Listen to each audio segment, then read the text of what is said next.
Ladies and gentlemen, people of the Switchverse, what is going on? It's been a crazy week, and we're capping it off with CommentForce number 20. To fill you guys in a little bit, I was moving across the country, across the nation of Switches. I laid out Joy-Con, and I moved myself that way. And I took my talents from Los Angeles to Indiana, and we are about to establish the FourthEdge headquarters here in Indiana. Henceforth, we will be known as in FourthEdge. I don't like any of this that is happening right now.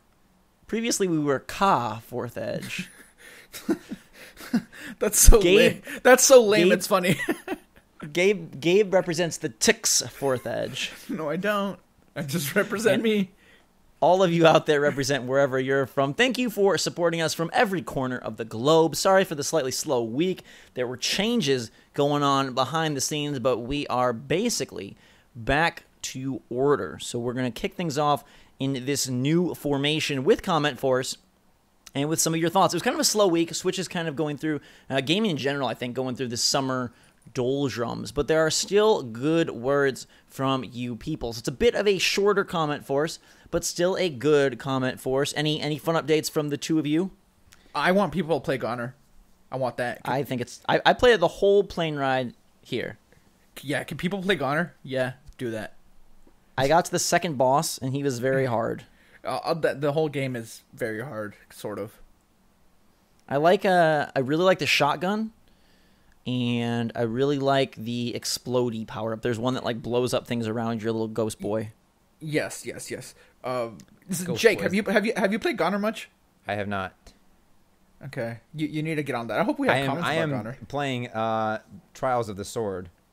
Okay, maybe we should do this every week, like right in the beginning of the CommentForce, just tell people we've been playing on our Switch. But yeah, I played hard mode on Breath of the Wild. That is very difficult. It feels like you're just meant to avoid enemies in the beginning of the games because there's no way you can.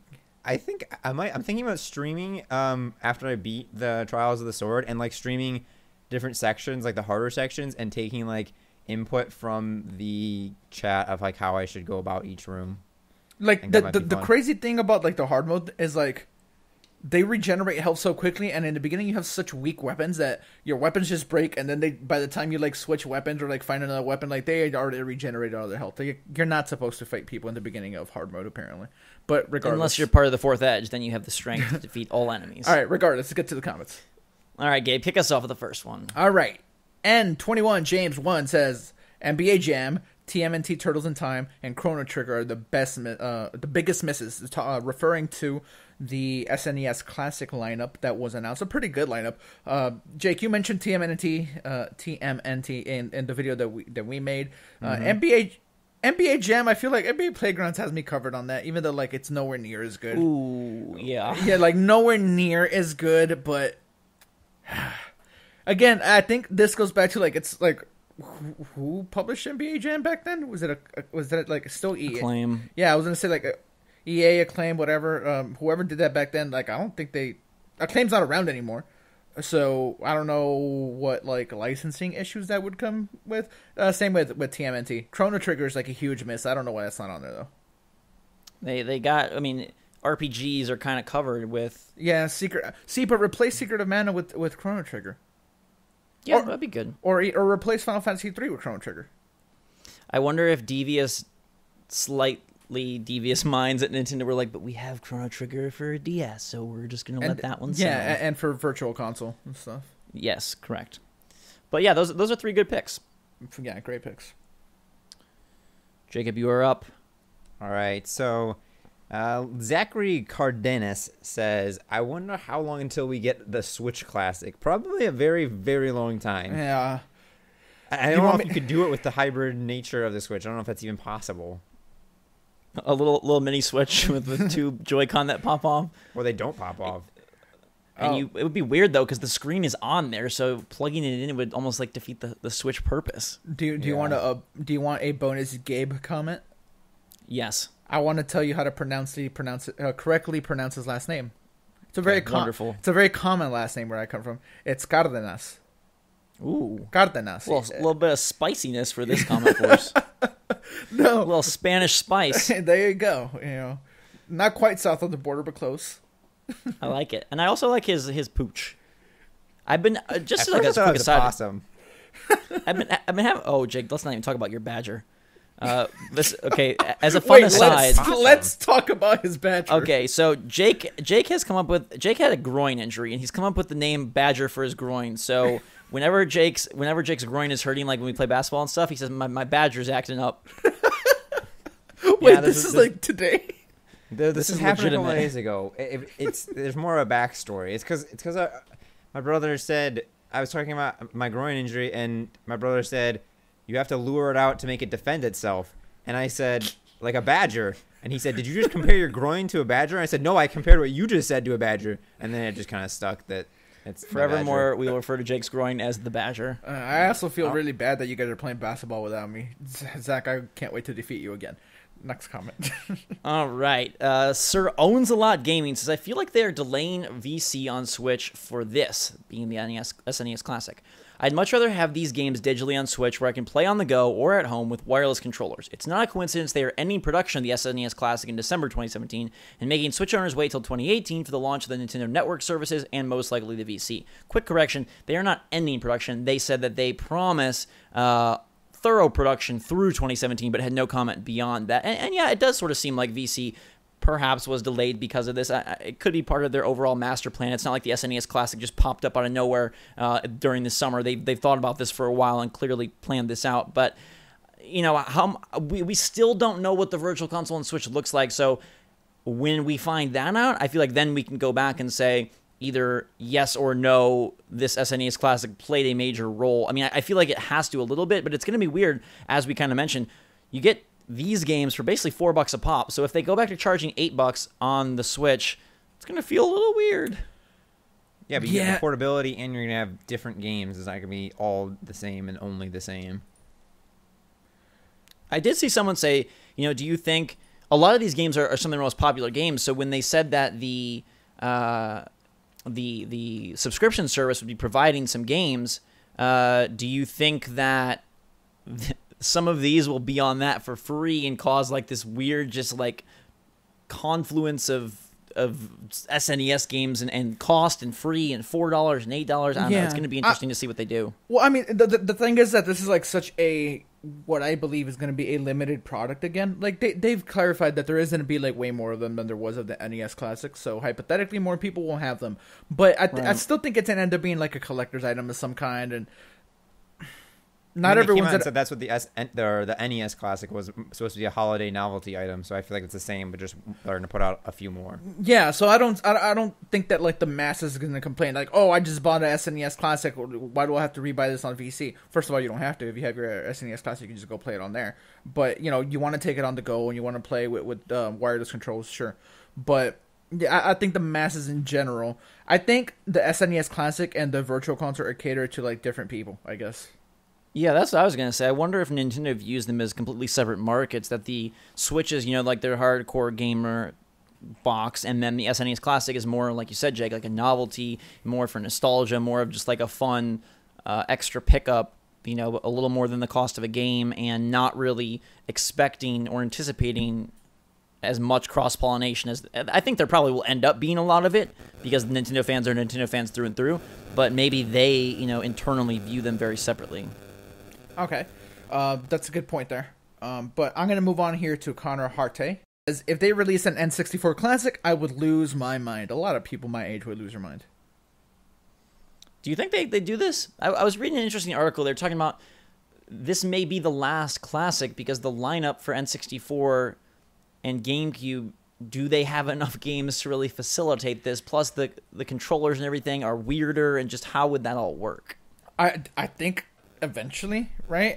And the lineup for N64, you can easily get 20 games because they or even 10 because they're way bigger games. No, you can get 20. You can 100% Well, I'm get saying, 20. but maybe they wouldn't put 20 on it because they're bigger. Just like they downgraded with the downsides with the SNES. Yeah, but you know, well, there's only 296 N64 games in North America, so not a lot of choices. That at least like if you want to avoid licensing and things of that nature. Okay, So all right? Let's just like for the fun of it, try to I throw some names out there of stuff we would want, right? Like Okay, so Mario 64, obviously. yeah, Mario 64, Donkey Kong, Mario Golf. Smash. Yeah, Why is that funny? That's true. yeah, I agree with that. I didn't laugh. Donkey Kong I like 64. Okay, so we Smash, Pokemon Snap, Mario Kart. yes, Mario Party, maybe Mario Party 2. Like not Yeah. both, just one or the other. Diddy Kong Racing. Uh-huh. Nobody likes this except me, but Jet Force Gemini is another good one. Sure. Yeah, that people really have. One of the Banjo games. Yes. Rocket the Robot, man. That game's Although great. Banjo is impossible since it's a Rare. Microsoft Rare thing. Yeah. True. Zelda. Castlevania 64, a lot of people really, really love. Throw a couple racing games in there, like Cruising USA, stuff like that. Remember those? already Wave have Race. Diddy Kong. Pilot Wings. We already have Mario Kart and Diddy Kong. Alright, So so loaded that- up with racers. Oh, Zelda! There's two of those. Yeah, that's what I said. Zelda. Okay. I mean, I guess, yeah. Even just with Nintendo stuff alone, you got like Yoshi's Story, Kirby 64. I guess they could fill it out. Yeah, and you make a Paper Mario. Yeah, and you put a smaller N64 control, make it a little bit smaller. I was gonna say that's probably the hardest. Yeah, thing to I do. think it could work. I think this could still be a thing. I think that's the hardest thing to do is the controller. It's so awkward. Like the SNES and the NES have nice little rectangular controllers that are basically the same size as like the classic edition, but an N64 controller is such a weird shape that like in order for it to fit your hand, you have to make it like decent size. You can't make it tiny. It just won't work. Would you guys prefer a N64 Classic or a GameCube Classic? And I don't know, both. I think GameCube looked cooler, like because just a tiny cube would be hilarious, but and really cool looking. But I don't know, both. If they're gonna do N64, they gotta do GameCube. I think at least. Well, eventually, right? Like they can't keep. I mean, we talked about this a little bit in our video, Jake. Like, how long could they keep doing this? Like, a Game Boy Classic is what I think people want next. Like, Yeah, that'd be cool. Yeah. Like a portable Game Boy Classic. Yeah, I wonder if they can try to continue these year after year, if they take a break or, how that'll work. It'll be interesting. yeah, for sure. All right. All right. Enjoy0555 says, I'm kind of getting sick of indies on Switch. I know, blasphemy, but I've bought a lot of them and honestly want more meatier experiences. I hope they show up soon. Well, I mean, there's a clear lineup of them coming up, one per month. Well, I brought up this comment because I thought it was really interesting because at first I would have instantly dismissed this and said the indie games are awesome because they are. Even stuff, recently like Gone are very cool. But after a while, do you begin to feel the fatigue of like, okay, we do want more main AAA titles and then the indie stuff supporting rather than the indie stuff carrying? Because, Gabe, we were talking, there's basically 60 days where all you have is Splatoon 2. Yeah. Yeah, but And technically it's 75 because 15 from June after ARMS. the people who are developing the indie games aren't the same people who are developing the big $60 games. So, like... Absolutely not, but just the gamer fatigue of it. So what do you want them to do? Say, no, you guys can't keep producing these games. You got to stop. No more indies. Oh no, I'm not talking about from a business standpoint or from a production standpoint or anything. I'm just saying straight up, like, does it get tiring after a while of playing? Well, you don't have I saw to play a couple them, comments just- that were kind of like enjoys of like, I'm sick of 2D stuff. I'm sick of side-scrolling stuff. I'm on the Switch. Well, Yeah, don't but play it. there's a lot of people like I don't play like 2D games like too much. Like so, Goner to me was like really really fun, and I'm still having a good time with it. I feel like Nintendo's doing a serviceable job. ARMS, I've played 40 hours, more than 40 hours, like because you go to like your stats on the Switch. I've played over 40 hours of ARMS. That is a fighting game. Like, Yeah. that's a lot of hours for a fighting game, and a lot of them were spent online. I'm having a good time doing a lot of multiplayer stuff with that, even like locally.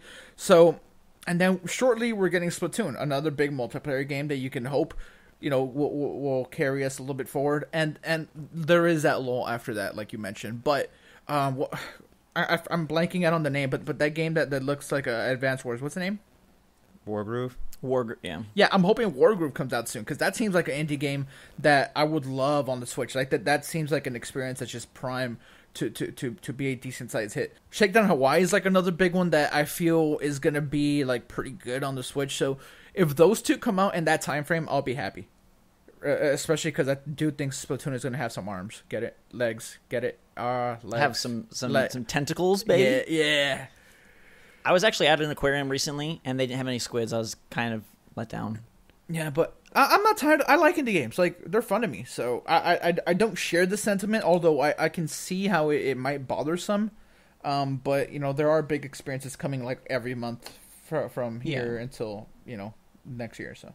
Well, and they are coming. The lineup is there. Nintendo has done a great job at that. We're still waiting on third-party support. We know all, like, the business side. But I like this because more personally, I was feeling a little bit of this. I was on a plane ride. I really loved Gauntlet. It was great. But I was looking at my cartridges and was like, okay, I can go back and play more Breath of the Wild. That's, like, really a big single-player experience. The Nintendo titles in between them, ARMS, really great, but it's a fighter, and so it's more of a bite size. Mario Kart, a racer, more bite size. So, like, what do I dig my teeth into? Binding of Isaac, bite size, Cave Story, 2D. They're good games. There's nothing, these are, in some cases, amazing games, but just still waiting for the Switch to develop more, I guess, big single-player AAA type experiences maybe is what people are missing out on. Yeah, I agree totally. I want more big games, but it's not like the indies are preventing the production of the bigger games. For sure. No, I agree. So, yeah. All right. Gamer for Life WD says, definitely the biggest issue they have to wrestle with when putting together the SNES Classic collection is licenses and copyright. I would love to see the Earthworm Jim games, Beavis and Butthead, Looney Tunes, Ninja Turtles, and Disney games like Aladdin, but it's a headache that I don't blame Nintendo for wanting to deal with, which is, I think, 100% true, but I also like his selection. Aladdin, great game. I would like to put one out there for the incredibly difficult Toy Story game. We were just talking about that the other day. It's a very tough game. I said Earthworm Jim on my list of games that I would want. So yeah, there's definitely some good ones. There's definitely some good ones. Yeah, again, it does go back to licensing, and some of this stuff is like so old, and a lot of these companies that made these games aren't even around anymore. And yes, like Disney still owns Aladdin, cool, but like, yeah, who knows where all of these like things like, because what recently the one that got re-released was DuckTales. That got like remade and re-released on PC and Xbox and PlayStation 4. So, I mean, it can happen. It's just, who knows. But Alfonso Sakura says, I noticed Future Gabe didn't offer any spoilers on Mario Odyssey despite stating that he likes spoilers. I think Future Gabe is from only a month in the future and thus doesn't have anything exciting to tell. That's not true. That's not true at all. I'm just guarding your little hearts from spoilers. I don't just because just because I don't mind spoilers doesn't mean that nobody else minds them. So I'm just being respectful. I just love that Future Gabe had some, I don't know why, but he just decided to come back only after a month. Like he didn't, like he thought that wasn't enough time that he needed to go back in time to correct things or something. You have or warn us of something that happens within the month. You have no idea how much Splatoon 2 will shatter Earth. I want to know, Gabe, how many months are you from the future? I can't tell you this. Well, give us a rough range. Rough. That's as rough as you're going to get from me. I'm a dog. Go. All right, then. Go.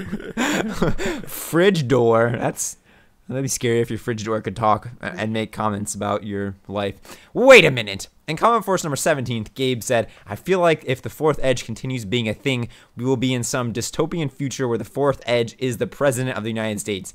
Gabe has now confirmed that he is in fact from the future and therefore knows future events. This means that in the future, it is likely that the Fourth Edge will have a prominent role in the United States society and politics. Gabe is trying to stop the creation of the Fourth Edge as it will block out the political influence of Gabe's fan club, his authoritarian political dynasty based around the discrimination of toads and the systematic termination of copies of Snake Pass and 1-2-7.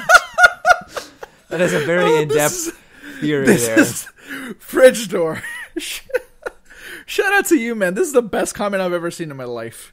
Gabe, you got to print that off and put that on your fridge door. I have never seen. I just want to know. I don't know what side to take here. I don't know who's the true villain, the Fourth Edge or Gabe's fan club. I'm trying to save the country from the Fourth Edge. They will make Trump's presidency seem like one of the best ones of all time if we allow this to keep happening. I don't know, the Fourth Edge hasn't really done anything that's made me go against them yet. So yeah, we're starting to lure Jake over to our side. That's what people started saying. I'm staying in the middle until I find a clear path. All right, Gabe, did you know that Snake Pass is 40% off right now on Switch? Good for Snake Pass. All right. And I got an update. Good for Jonathan Gibson asks a very pivotal Mario question. We had a lot of Mario love this week. A lot of Mario Odyssey analysis from Jake and therefore comments. Jonathan says, what if the last thing Bowser needs is he kidnaps Mario to be his best man? Wait, who would be Bowser's best man? That's a good question. His son? Or his son would be the ring bearer, can't maybe. Be your best man. Okay, then it would be what's his name? The Toad. What is the Wart? Toad's name? Wart. Yes. Okay, all right, I can get with that. Or King K. Rool, maybe some crossover yes! there. Pull him. I feel like Mauser would be a great ring bearer. Ooh. I feel like him carrying the ring down the aisle. What does Bowser Jr. do then? Well, we have a great theory about Bowser Jr. coming up very soon, so stay tuned. All right, so in order to expedite us getting there, I'll move on to Mojtaba says, imagine what kind of babies Bowser and Peach would make. No, thank you. What kind? Imagine, Gabe. What would they be like? So basically, I picture just like a human body with just like a Bowser head. Would they have a shell? Would they be Does armored, the shell skinny crossbreed? people? Oh man, no. What if the babies would look like? What the You remember the old Mario Brothers movie with John Leguizamo and I forgot the other guy's name? Like the what Yoshi? What was it? Yoshi? Was it who was it? Was Yoshi in the movie? I'm thinking about the meme with the little dinosaur head that looks all ugly. That's Bowser. what they would look like. Oh, is that Bowser? I've never seen that movie. Yeah. So. I'm picturing. You guys remember Teenage Mutant Ninja Turtles 2: Secret of the Ooze when Toka is a baby and he's like a little like snapping turtle in like goo and ooze? That's what I'm picturing. Okay. Like a very like messy, moist creature. Oh my god! That's just a gross word. All right, let us know what you guys think. Bowser and hey, if we could get some fan art. Yeah, give us some fan art. Here's what we want. We want fan art of Father Gabe taking care of Bowser and Peach's babies. Yeah, sure. I am a babysitter. You are. Yeah. All right. Newsy Bert Third says, my love for Gabe will never update. Okay, I don't know if this is him saying like he loves you so much it's not going to change, or he doesn't love you at all, it's not going to update. Which do you think? I'll take either one. I don't know. I'll assume it's the love one. If so, I love you back. If you just have zero love for me and it's in a never update, then that's cool too. Well, I mean, look at his face. He looks like very upset. I don't know. But he also kind of has a beard, so maybe he's just a fan of you. Maybe he's dreaming of growing one like you.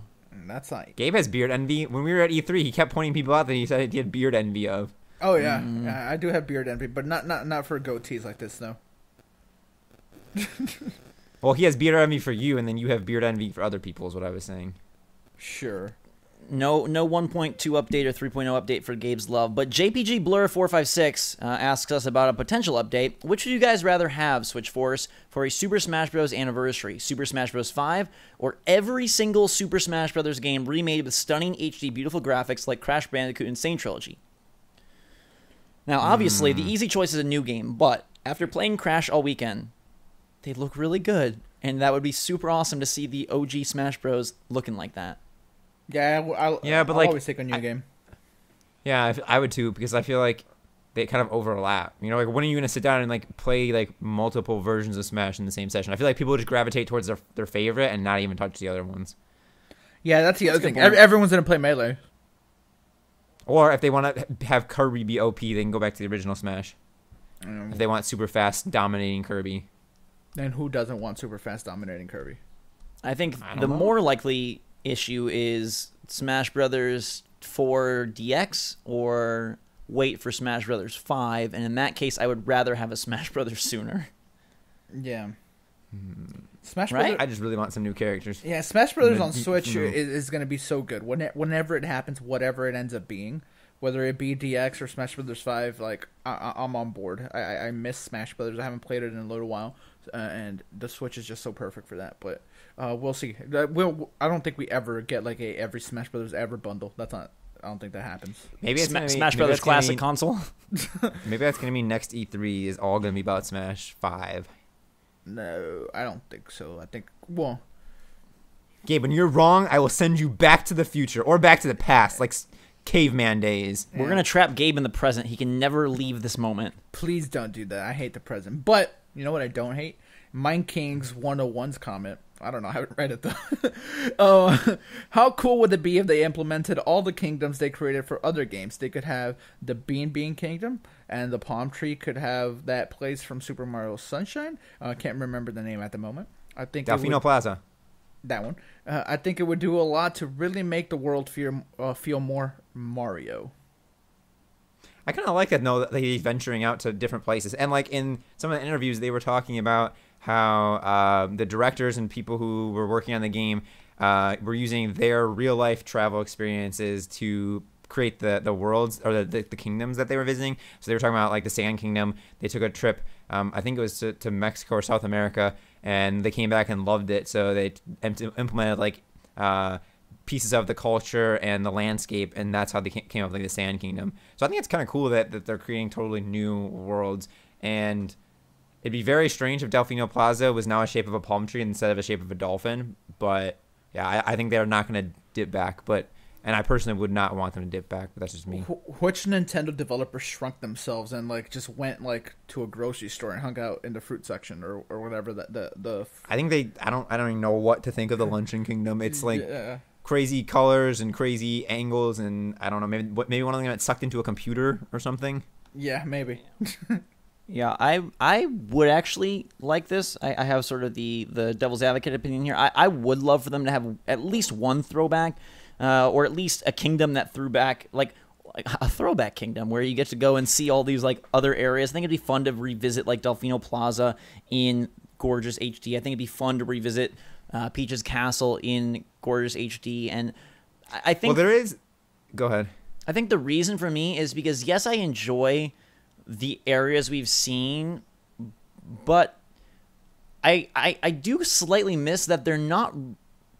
I don't know how to put this. They don't feel very Mario-esque. They kind of feel like he's visiting lands from like a different series, like a city, a forest. Like I would like more Mario. I know, but I guess I think it would be fun to have more Mario sculpture, more Mario landmarks, more Mario set pieces.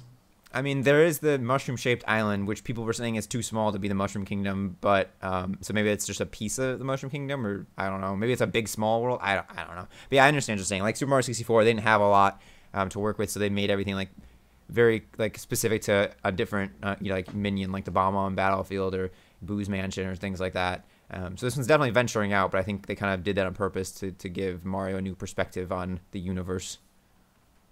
Absolutely. Let's see. Oh, Jake, this is your comment. Yes, it is. CJ Dubs.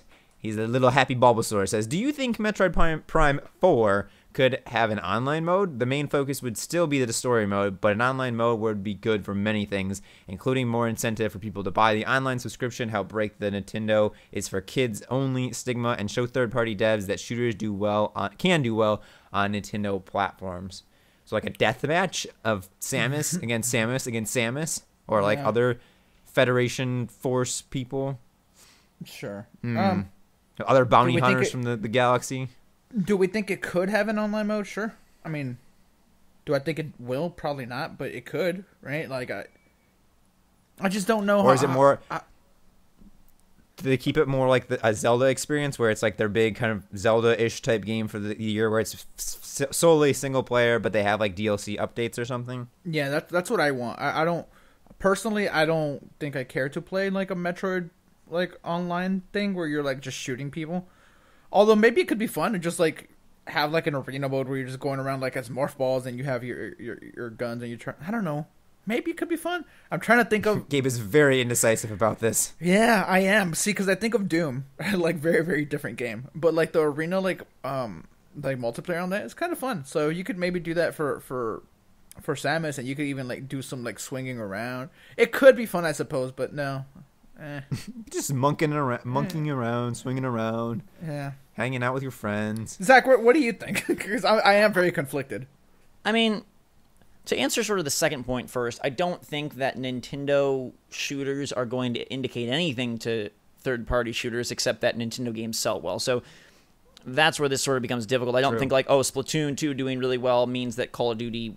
I personally, I feel like Call of Duty would do well, but I don't think it would be indicated by Splatoon.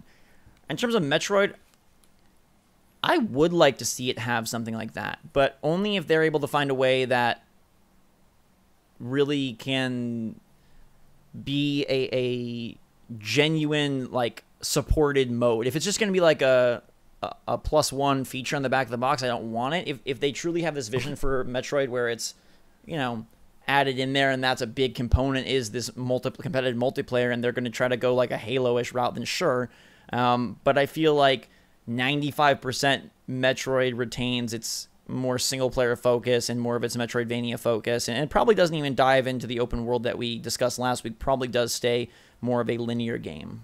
No. What if they bring back the soccer multiplayer game as their online? No, Rocket League. Put Rocket League in Metroid. And we have Rocket League coming separately. Yes. Alrighty. Rocket League, I'm still very excited for that. Let's see. Mike Powis says, News Force, please. And now, here's Gabe with the weather. I like this comment because I wanted to decide what would we all cover on a news channel. Gabe clearly would cover the weather. Why? I feel like you're... Gabe Powis said so? Yeah. And you'd be a good weatherman. You would have a lot of insight. You just say it's hot, hot, hot, and that would be your weather report. That is the weather in Texas. So it could be the middle of winter and the weather's still hot. So Jake will cover sports because he's going to talk about all the federation. I don't think so. Federation Force soccer. I don't think I'm the sports guy. Jake, or no, I think Jake, you might do like stock market. What? Or breaking news. Ooh. Traffic reports, or accident reports. Yeah, maybe I'd just be behind the scenes and like working the teleprompter Cameraman. or something. Yeah. No, Jake, you can do traffic reports for Rainbow Road. I'll be the director. And Zach has everything else. I'll do sports. Sure. And everything else. Or I'll be the host. Good evening. I've got my good friend Gabe here preparing the weather report right now. And then so we're a news channel that covers the weather, and that's it. Yeah. We have a host that hands it over to the weather, and that's it. Yeah. All right, but Joe Meister, 007, he is a special agent, a secret agent, one would say, says, this is why Mario plus Rabbids will not be easy. Bowser Jr. uses the Rabbids scheme to impress his father, and as we can see in Mario Odyssey, Bowser Sr. uses Rabbids as a part of his master plan. Coincidence? I think not. Wait, what? There is a crossover. This means that Bowser Jr. was able to impress his dad with his scheme, and only a pretty good scheme could do that. This means that if Bowser Jr.'s plan was good, it would be harder to thwart, thus making the game hard, or at the very least, hardish. But that's just a game theory. A little bit of a callback to a channel that isn't us. And this was what I was referring to earlier. I love the idea that Bowser Jr. is using Rabbids, and then his dad uses Rabbids later. Yeah, I'm most excited to see what kind of crossovers between Rabbids and Nintendo World or Nintendo characters they have, like the Donkey Kong one and the Piranha Plant Rabbid, because they make more clearly because of. Oh no, I'm forgetting. What is my favorite little guy's name? I'm so blanking on his name.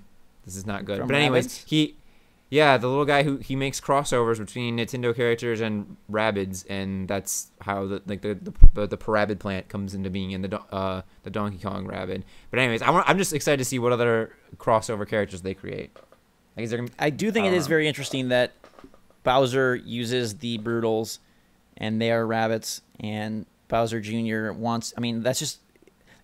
But they're very different rabbits. The Brutals are clearly intelligent wedding planners, and the Rabbids are just crazy. They're clearly intelligent wedding planners. That's just a funny sentence to me. I'm sorry. How can that be coincidence? It is coincidence. How can it be? Maybe Bowser sees that the Rabbids can do some damage, so then he decides to hire or maybe they're the best wedding planners in the galaxy, he picked them. But how could they both games involving Bowser characters both involve using rabbits? What do you mean? How? I just want to know if happening. This is how. I know, but you think it's just pure coincidence? Yeah. Absolutely. I don't know, man. I don't know. All right, Gabe, this one's for you. Or no, Jake. Sorry. The Raccoon King says, "Wait. So the Whammer is now called the Warhammer?" I'm sorry. I'm sorry. Yeah, I saw this and I told Zach about it. I said, Gabe is calling the Whammer the Warhammer. I'm sorry. It's okay. Gabe is he's just such in like a gladiator mood whenever he's playing ARMS. He just wants to defeat his opponent so bad. It's all about war and battle and fighting and combat. So he calls it the Warhammer because it sounds more intimidating than the Whammer. Basically. I'm guilty of calling it the Whammy sometimes. This is how into war I am when playing ARMS. You know how in the party mode, when you're like on a winning streak, it takes away a quarter of your health and says, hey, you'll get extra coins, but you'll have like less health. And then if you do really well there, it gets to half health, and they're like, okay, now I only have half health. I've done so well that I got down to 25% health. Wow. That is a lot of wins in a row, and I have a screenshot to prove it. But yeah, it started me off with just like a quarter of my health because I was just doing so good continuously. I was fighting people with half health and they couldn't beat me. So just wow, Gabe, you're just a master. Throwing that out there. Spawny is who you were looking for, Jake. Just yeah, Spawny. Spawny. But I'm looking for Phillip Zorich, who says, let me just say, I stumbled upon this channel recently. I have not owned a Nintendo console in a long time. The last one was the GBA SP. You have piqued my interest in Nintendo far beyond any other YouTubers. Keep up the good work. Well, you are very welcome. Thank you so much for the kind comment. And I'm glad that we are getting you in on that Switch craze. Yeah, and your piquing of interest is not a sham. Nintendo is delivering on all fronts with the Switch. So if you're interested, I would keep your eyes out if you can find one. And I hope you get your hands on one soon, and then I hope you get to play all these cool games. And you play your GBA, so maybe the War Groove is the game for you. But Benjamin Hutcherson is closing us out this week. He says, has anyone ever theorized about the possibility of Mario and Peach finally getting married at the end of the game? We all know Bowser isn't going to succeed in his wedding plans. I like both of these things. What if the wedding still happens, but it's gonna be Mario and Peach instead of Bowser? Can we just find Bowser a nice lady that can steal his heart instead of him having to steal Peach over and over again? Well, he has a nice lady because he made Bowser Jr. There's a nice lady somewhere. Maybe he adopted Bowser Jr. Or maybe he reproduces asexually and he just cloned himself. Wendy was getting a little frisky. Wendy's his child. Sorry. Okay, I just realized that. I apologize. Okay, but I do think that Mario has a wedding outfit. He's going to go to the wedding. I feel like this could be a very plausible ending. Yeah. Benjamin, if this doesn't end up being the case, we'll come back and give you some credit. But yeah, that's very, very cool. And I don't know that Bowser's not going to succeed. What if this is the game where Mario Bowser succeeds and he actually gets to marry the princess and we lose? Mario ends up marrying Bowser, confesses his love at the end, and Peach is the one left out. Mario. That's her celebrity name. That's their ship name. Yeah.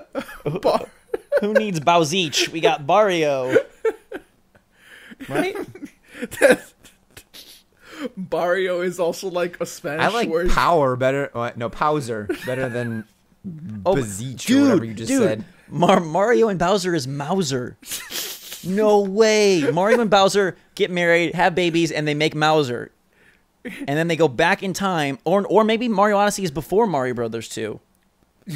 You're reminding me of that. Isn't Mario Brothers 2 all like a dream or something? It's someone's LSD-fueled dream. But you're reminding me of that episode of The Office where Kevin realizes that their like celebrity like relationship name is PB&J. And he says, what a waste. And that's what's happening here with all these great names. Well, then, I think we will just ponder good ship names for the Nintendo universe and leave you guys at that. Hope you're having a great week. Thank you for all the comments. I apologize again for the kind of weird week, but we should be back on track now. Keep those comments coming. Keep your thoughts, ideas, opinions, and interesting observations in the comment section on all the videos, and we will try to pull as many as we can for next week, CommentForce number 21. But until that time, everyone, thank you so much. We love you all. We still have a special 100K thing coming, so stay tuned for that. And until next time, everybody, for myself, Jake, Gabe from 1 month in the future, 2 months in the future, wherever he is in the future, Switch Force